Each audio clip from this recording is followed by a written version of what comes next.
అందరికీ నమస్కారం అండి. తెలుగు కథలు బై లహరి ఛానల్కి స్వాగతం. టీవీలో జగమే మాయ ఓల్డ్ మూవీ వస్తోంది. దాదాపు 50 సంవత్సరాల క్రిందటి బ్లాక్ అండ్ వైట్ సినిమా. అలివేణి భయపడుతూనే సినిమా చూస్తోంది. నా చిన్నప్పుడు ఈ సినిమా చూసి చాలా భయపడ్డాను అని నాన్న చెప్పిన విషయం గుర్తొచ్చి మరింత భయమేసింది. వంటింట్లో అటక మీద నుంచి ఒంటి కన్ను రాక్షసుడు రావడం, చనిపోయిన పని మనిషి ఇంట్లో దెయ్యంగా ఉండటం, అందులోనూ అలివేణి ఒంటరిగా చూస్తూ ఉండడంతో భయం రెట్టింపయ్యింది. అలివేణి కాపురానికి హైదరాబాద్ వచ్చింది. అలివేణి భర్త మానస్ ఓ కార్పొరేట్ కంపెనీలో పొజిషన్లో ఉన్నాడు. ఏరికోరి పల్లెటూరి అమ్మాయిని, అది బొత్తిగా అమాయకత్వానికి బ్రాండ్ అంబాసిడర్లా ఉన్న అమ్మాయిని పెళ్లి చేసుకున్నాడు. ఆమె తండ్రి అనారోగ్యంతో కాలం చేస్తే తెలిసిన బంధువుల ద్వారా కానీ కట్నం లేకుండా పెళ్లి చేసుకుంటాను అని ముందుకొచ్చి పెళ్లి చేసుకున్నాడు మానస్. ఒక అనాథకు జీవితాన్ని ఇస్తున్నాడని అతని ఆదర్శ హృదయాన్ని అందరూ మెచ్చుకున్నారు.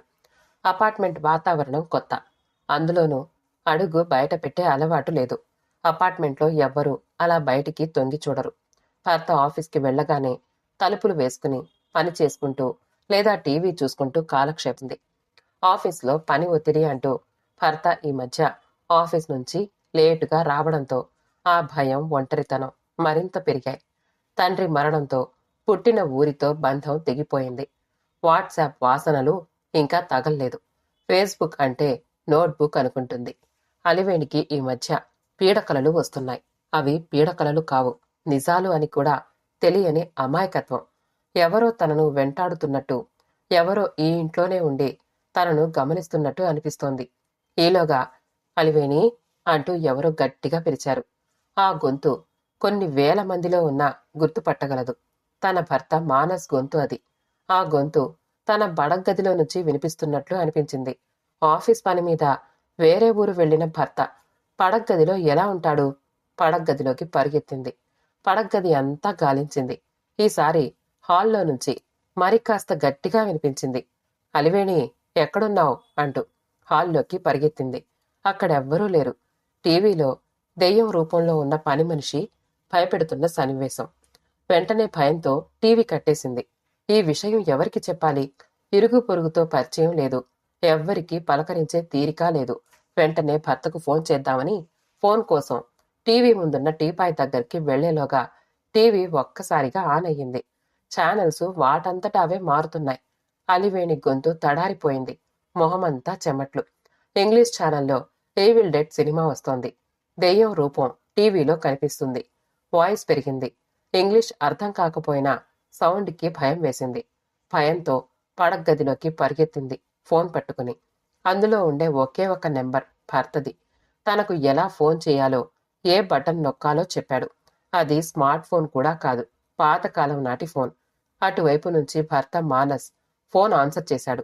ఏంటి అలివేణి, ఏ టైంలో ఫోన్ చేశావు అని అడిగాడు. అతని గొంతులో ఆదుర్ద వినిపిస్తోంది. నాకు నాకు భయం వేస్తోందండి. ఇందాక ఎవరో మీ గొంతుతోనే అలివేణి అని నన్ను పిలిచారండి, భయంగా చెప్పింది. అటువైపు నుంచి మానస్ నవ్వాడు. నువ్వు దెయ్యం సినిమాలు చూడ్డం తగ్గించు, నేను 2 రోజుల్లో వచ్చేస్తానుగా అన్నాడు అనునయంగా. నాకు చాలా భయంగా ఉందండి. ఇందాక టీవీ దానంతటా అదే ఆన్ అయ్యింది. ఏదో దెయ్యం సినిమా వచ్చింది. సౌండ్ కూడా పెద్దగా, కావాలంటే మీరే వినండి అంటూ హాల్లోకొచ్చింది. ఆ సౌండ్ భర్తకు వినిపించడానికి టీవీ ఆఫ్ అయ్యింది. అరే, ఇందాక వచ్చిందండి అంది అలివేణి. అంతా నీ భ్రమ, ప్రశాంతంగా నిద్రపో చెప్పాడు మానస్. అయిష్టంగా భయంగానే ఫోన్ పెట్టేసింది. దుప్పటి నిండా కప్పుకుని నిద్రపోయింది. ఒక్కసారిగా మెలకు వచ్చింది. ఫ్యాన్ ఆగిపోయింది. ఏసీ తనకు పడదు. కరెంటు పోయింది అనుకుంది. కానీ బెడ్ ల్యాంప్ వెలుగుతూనే ఉంది. మరి ఫ్యాన్ తిరగకపోవడం ఏమిటి? ఉక్కపోత, భయము రెండూ కలగలిశాయి. చెమటతో ఒళ్ళు తడిసిపోయింది. ఆ టైంలో భర్తకు ఫోన్ చేస్తే ఏమనుకుంటాడో. అప్పుడే బెడ్ ల్యాంప్ పారిపోయింది. మళ్లీ వెలిగింది. బ్లూ కలర్ నుంచి రెడ్ కలర్కు, తర్వాత ఎల్లో కలర్కి, అలా వెంటనే రంగులు మారుతున్నాయి. ఫ్యాన్ సడన్ గా ఫుల్ స్పీడ్తో తిరుగుతోంది. ఒక్క ఉదుటున లేచి బయటికి పరిగెత్తింది. పక్క ఫ్లాట్ వాళ్ల తలుపు బాధింది భయంగా. వాళ్లు లేచొచ్చారు. వాళ్లకు విషయం చెప్పింది. వాళ్లు విసుక్కుంటూనే లోపలికొచ్చి చూశారు. ఫ్యాన్ తిరుగుతోంది. బెడ్ ల్యాంప్ వెలుగుతోంది. ఒక్కదానివే ఉండటం వల్ల భయం వేసి ఉంటుంది. అంతా నీ భ్రమ అన్నారు గాని మా ఇంట్లోకొచ్చి పడుకో అని అనలేకపోయారు. ఇరుగు పొరుగు సాయం చెయ్యాలనే తత్వం కనుమరుగయ్యింది. అలివేణికి ఆ రాత్రంతా కలత నిద్రతోనే సరిపోయింది. 2 రోజుల్లో వస్తానన్న మానస్ మరుసటి రోజే తెల్లారగానే రావడంతో ఊపిరి పీల్చుకుంది. భర్తను గట్టిగా వాటేసుకుని బావురుమంది. అలివేణి ఇంట్లో ఒంటరిగా ఉండాలంటేనే భయపడి వణికిపోతోంది. స్నానం చేయడానికి వెళ్ళింది. అలివేణికి చన్నీళ్ల స్నానం అలవాటు. షవర్ ఆన్ చేయగానే వేడి నీళ్లు పొగలు కక్కుతూ వచ్చాయి. ఆ వేడి భరించలేక అలాగే బయటికి పరిగెత్తుకొచ్చింది. గేజర్ తను ఆన్ చేయలేదని చెప్పింది. నువ్వే ఆన్ చేసి మర్చిపోయి ఉంటావులే అన్నాడు మానస్. గేజర్ ఆన్ చేయాలంటే భయం, ఫోబియాగా మారింది. బకెట్లో చన్నీళ్లు పోసుకుని స్నానం చేయడం అలవాటు చేసుకుంది. కొన్ని రోజుల్లోనే బరువు తగ్గింది. రకరకాల భ్రాంతులు, నిజమో భ్రాంతో అర్థం కాని పరిస్థితి. చుట్టుపక్కల ఫ్లాట్స్ వాళ్లకు ఈ వార్త వేగంగా చేరిపోయింది. చివరికి అలివేణికి మతిస్థిమితం లేదనే వరకు వచ్చింది. సైకియాట్రిస్ట్ అలివేణి వంక పరిశీలనగా చూశాడు. ఆమె మాట్లాడుతూ ఉంటే విన్నాడు. తను స్పష్టంగా చెప్తోంది. లైట్లు వెలిగి ఆరిపోవటం, సడన్ గా భర్త గొంతు వినిపించడం, టీవీ ఛానల్స్ వాటంతటా అవే మారడం, వేడి నీళ్లు, ఇలా ఒక్కో విషయం చెప్తోంది. మానస్ ఆఫీసుకు కూడా ఈ విషయం చేరింది. ఒక్కొక్కరు ఓదార్పు మొదలుపెట్టారు. ఈ విషయం అలివేణిని మరింత కొంగతీసింది. తనను అందరూ పిచ్చిదానిలా చూడడం భరించలేకపోయింది. సారీ మిస్టర్ మానస్, మీ ఆవిడలో పిచ్చి లక్షణాలు పూర్తిగా కనిపించడం లేదు. అలా అని తన మానసిక పరిస్థితి బాగుందని చెప్పలేను అంటూ తన నిస్సహాయత వ్యక్తం చేశాడు. సైకియాట్రిస్ట్ మానస్ ఇంట్లోనే ఉంటున్నాడు. ఒకవేళ అత్యవసరంగా ఆఫీస్కి వెళ్లినా వెంటనే తిరిగొస్తున్నాడు. ఇదంతా అలివేణి గమనిస్తూనే ఉంది. పాపం, పిచ్చిదాని కోసం భర్త ఉద్యోగాన్ని వదులుకుని ఉండాల్సొస్తోంది అన్న మాటలు కూడా ఆమె చెవిన పడ్డాయి. అలివేణి, నువ్వు ఇలాంటి మాటలు పట్టించుకుని ఏ అఘాయిత్యం చేసుకోకు. కాకపోతే కొన్నాళ్లు హాస్పిటల్లో ట్రీట్మెంట్ చేయిస్తాను. పరోక్షంగా పిచ్చాసుపత్రిలో అన్న అర్థం వచ్చేలా మాట్లాడాడు. ఒకసారి మానసికంగా బలహీనమైతే తీసుకునే నిర్ణయాలు పిచ్చిని తలపిస్తాయి. ఫలితంగా అలివేణి సీలింగ్ ఫ్యాన్కి ఉరి వేసుకుని చనిపోయింది. తన చావుకు తనే కారణమని రాసిపెట్టి మరి. పోలీసులు వచ్చారు. చుట్టుపక్కల వాళ్లను ఎంక్వైరీ చేశారు. సైకియాట్రిస్ట్ను కలిశారు. అందరూ జరిగిన విషయం చెప్పారు. ఆత్మహత్య కేసుగా మిగిలిపోయింది. హత్య అని చెప్పడం అనుమానాస్పదంగా ఏమీ కనిపించడం లేదు. ఇది జరిగిన 48 గంటల తర్వాత డిటెక్టివ్ నిశ్చల్ ఎదురుగా ఒక అమ్మాయి కూర్చుని ఉంది. ఒక ఆత్మహత్య కేసు మిస్టరీని ఛేదించి అది హత్య, ఆత్మహత్య అన్నది తేల్చాలి. ఇదిగోండి కేసుకు సంబంధించిన వివరాలు, ఫోటో, మీ ఫీజు అడ్వాన్స్. ఆ యువతి ఓ కవర్ అందజేసింది. కవర్లోని డబ్బును పక్కన పెట్టి కేసు వివరాలు చూసి అందులో ఉన్న ఫోటోని చూశాడు. తన ఎదురుగా ఉన్న అమ్మాయిని చూశాడు. మీ ఆత్మహత్య కారణాన్ని ఛేదించి మీరు ఆత్మహత్య చేసుకున్నారా, హత్య చేయబడ్డారా అన్న విషయం తేల్చాలా? నవ్వుతూ అడిగాడు ఆ కేసును టేకప్ చేస్తూ. అపార్ట్మెంట్కి వచ్చాడు నిశ్చల్. మానస్ ఉండే 3వ అంతస్తుకు వచ్చి చుట్టుపక్కల వాళ్లను ఎంక్వైరీ చేశాడు. వాచ్మెన్ని కలిశాడు. మానస్ను మాత్రం కలవలేదు. సైకియాట్రిస్ట్ను కూడా కలిశాడు. మానస్ భార్య చనిపోయాక శవాన్ని మార్చురీలో నుంచి తీసుకెళ్లి దహనం చేశాక తిరిగి ఫ్లాట్కి రాలేదని తెలిసింది. ఆ రాత్రి మానస్ ఫ్లాట్కి వచ్చాడు నిశ్చల్. ఆ ఫ్లాట్ తాళం తీయడం నిశ్చల్ లాంటి డిటెక్టివ్కి పెద్ద కష్టమైన విషయం కాదు. వాచ్మెన్ సహాయం తీసుకున్నాడు. అతనికి ప్రతి సహాయం డబ్బు రూపంలో చేసి. సరిగ్గా 30 నిమిషాల తర్వాత డిటెక్టివ్ నిశ్చల్ బయటికొచ్చాడు. ఫుడ్ డెలివరీ బాయ్లా ఏమీ తెలియనట్టు వెళ్లిపోయాడు. మానస్ ఫ్లాట్ తాళం తీసి లోపలికొచ్చి డోర్స్ క్లోజ్ చేసి హాల్లో ఉన్న అలివేణి ఫోటో వైపు చూశాడు. ఆమె ఫోటోకు దండ వేలాడుతోంది. పడగదిలోకి వెళ్ళాడు.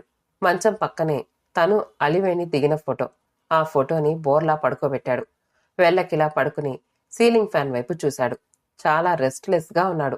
దానికి కారణం భార్య ఆత్మహత్య కాదు, భార్య చనిపోవడం కాదు, చనిపోయిన భార్య తనకు ఫోన్ చేయడం.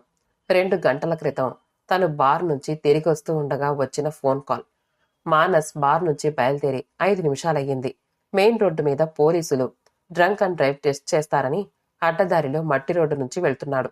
అప్పుడే అతని మొబైల్ రింగ్ అయ్యింది. ఎక్కడున్నారండి? నాకు ఇంట్లో ఒక్కర్తినే ఉండాలంటే భయం వేస్తోంది అన్న మాటలు విని షాక్తో సడన్ బ్రేక్ వేశాడు. తాగిన మత్తు వదిలింది. భయం తాలూకు మత్తు మొదలయ్యింది. ఆ గొంతు తన భార్య అలివేణిదే. అడ్డదారి కాబట్టి బ్రతికిపోయాడు. లేకపోతే సడన్ బ్రేక్ వేసినందుకు యాక్సిడెంట్ జరిగేది. ఏ ఏ ఎవరు నువ్వు? గొంతు పెగుల్చుకుని మరీ అడిగాడు. నేనండి, మీ అలివేణిని. అయినా మెయిన్ రోడ్డు మీద నుంచి కాకుండా ఇలా అడ్డదారిలో వస్తున్నారు. మధ్యలో శ్మశానం కూడా ఉంది. మర్చిపోయారా? అక్కడే నన్ను దహనం చేశారు. ఒక్క క్షణం గుండె కొట్టుకోవడం ఆగిన ఫీలింగ్. తను ఆ విషయాన్ని మర్చిపోయాడు. అయినా తను ఈ దారిలో వెళుతున్నట్టు అలివేణికి ఎలా తెలుసు? చచ్చా, అలివేణి చనిపోయిందిగా. తల దిమ్ముగా అనిపించింది. కారుని వెనక్కి తిప్పాలి అనుకున్నాడు. కాని ఈ ఫోన్ మిస్టరీ తేలాలంటే ఇప్పుడు తను అర్జెంటుగా ఆ రూట్లోనే వెళ్ళాలి. తన భార్యను దహనం చేసిన చోటికి. కారు శ్మశానం గేటు ముందు ఆగింది. భయం కన్నా ప్రమాదకరమైన టెన్షన్. భార్యను దహనం చేసిన చోటుకు వెళ్ళాడు. ఇంకా అక్కడ బూడిద కనిపిస్తోంది. ఆ బూడిదలో భార్య మెట్టెలు కనిపించాయి. ఒళ్ళు జలధరించినట్టయింది. వేగంగా వెనక్కి తిరిగొచ్చి కారులో కూర్చుని కార్ స్టార్ట్ చేసి యథాలాపంగా భార్యను దహనం చేసిన వైపు చూసి ఉలిక్కిపడ్డాడు. అక్కడ అలివేణి నిలబడి తన వైపే చూస్తోంది. కుడి పాదం ఎక్సిలేటర్ మీద బలంగా పడింది. ఈ పిచ్చి ఆలోచనల నుంచి బయటపడాలంటే ముందు స్నానం చేయాలి. బాత్రూంలోకి నడిచాడు. షవర్ తిప్పాడు. ఊహించని విధంగా వేడి నీళ్లు మరుగుతూ గీజర్ పాయింట్ దగ్గర రెడ్ లైట్. గీజర్ ఎవరు ఆన్ చేశారు? వెంటనే పడగ్గదిలోకొచ్చాడు. ఒక్కసారిగా లైట్లు ఆరిపోయాయి. ఫ్యాన్ స్పీడ్గా తిరుగుతూనే ఉంది. మొదటిసారి అతనికి భయం పరిచయమైంది. ఇన్నాళ్లు భయపెట్టనికి భయం మొదలయ్యింది. వెంటనే హాల్లోకి పరిగెత్తుకొచ్చాడు. హాల్లో లైట్లు ఆరిపోయాయి. స్మార్ట్ ఫోన్ చేతిలోకి తీసుకున్నాడు. ఫ్లాష్ లైట్ ఆన్ చేశాడు. స్టూల్ వేసుకుని పుస్తకాల ర్యాక్ మీద ఉన్న రిమోట్ కోసం చూశాడు. చేతికి తగల్లేదు. యూ ఫూల్ అన్న మాటలు వినిపించాయి. హాల్లో మరో చోటు నుంచి వెంటనే హర్రర్ మ్యూజిక్. లైట్లు వెలుగుతూ ఆరుతూ డోర్ బెల్ వినిపించింది. ఆ వెంటనే తలుపు తెరుచుకుంది. తను తలుపు తీయకుండానే ఒక్కసారిగా లైట్లు వెలిగాయి. ఎదురుగా ఒక అపరిచిత వ్యక్తి. అతని పక్కనే తన భార్య అలివేణి. కాని తన భార్యలా చీరకట్టులో లేదు, జీన్స్లో ఉంది. మీరు వెతుకుతున్న రిమోట్ అక్కడ లేదు మిస్టర్ మానస్. మీ భార్యను ఆత్మహత్య చేసుకునేలా ప్రేరేపించినందుకు మిమ్మల్ని అరెస్టు చేయడానికి పోలీసులొచ్చారు. బై నా పేరు నిశ్చల్, డిటెక్టివ్ నిశ్చల్. బాగా డబ్బున్న అమ్మాయి పరిచయంకు నీ భార్యను వదిలించుకోవడానికి మైండ్ గేమ్ మొదలుపెట్టావు. మానవాళికి మంచి చేయడానికి, సాంకేతికంగా అభివృద్ధి చెందడానికి కనిపెట్టిన టెక్నాలజీని స్వార్థానికి, నేరానికి వాడుకున్నావు. నీ భార్య అమాయకత్వాన్ని, టెక్నాలజీ పట్ల నాలెడ్జి లేకపోవడాన్ని ఆసరాగా చేసుకొని ఆమెకు తెలియకుండా స్మార్ట్ గాడ్జెట్స్ ఉపయోగించావు. వాటి సహాయంతో ఆమెను భయభ్రాంతులకు గురిచేశావు. టీవీ ఆన్ అవ్వడం, షవర్ ద్వారా మరిగే నీళ్లు రావడం, ఫోన్ ద్వారా ఆపరేట్ చేసి మాట్లాడడం, లైట్లు వెలుగుతూ ఆరిపోయేలా చేశావు. చుట్టుపక్కల వాళ్లను సాక్ష్యంగా వాడుకున్నావు. నేను ఫ్లాట్కొచ్చి చూసినప్పుడే అర్థమైంది. అదే టెక్నాలజీతో నీ కారును ట్రాక్ చేయడం పెద్ద కష్టమేమీ కాదు. ఇక శ్మశానంలోనూ ఇక్కడా కనిపించే నీ భార్య మాత్రం టెక్నాలజీ మాయ కాదు, నిజం. నీ మరణ శాసనం. టెక్నాలజీతో ఒక వ్యక్తి ప్రాణాలు తీశావు. అదే టెక్నాలజీతో ఈ వేణి అంటే అలివేణి సోదరి నీలవేణి నిన్ను అలివేణి, నీలవేణి అక్కా చెల్లెళ్ళు. పేదరికం కారణంగా ట్విన్స్లో ఒకరైన ఈ నీలవేణిని అమెరికాలోని దంపతులకు దత్తత ఇచ్చాడు వాళ్ల నాన్న. 20 ఏళ్ల తర్వాత తన సోదరిని వెతుకుతున్న నీలవేణి ఫేస్బుక్లో తన ప్రొఫైల్ పిక్ను పోలిన అలివేణి ఆత్మహత్య వార్తలో కనిపించిన ఫోటో చూసి చెల్లి ఆత్మహత్య పూర్వపరాలు తెలుసుకోవాలని నన్ను కోరింది. ఒక మనిషిని చంపడం కన్నా ఆ మనిషిని మానసికంగా టార్చర్ చేసి చనిపోయేలా చేయడం పెద్ద నేరం.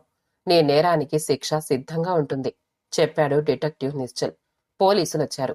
మానస్కి సంకెళ్లు వేసి తీసుకువెళ్లారు.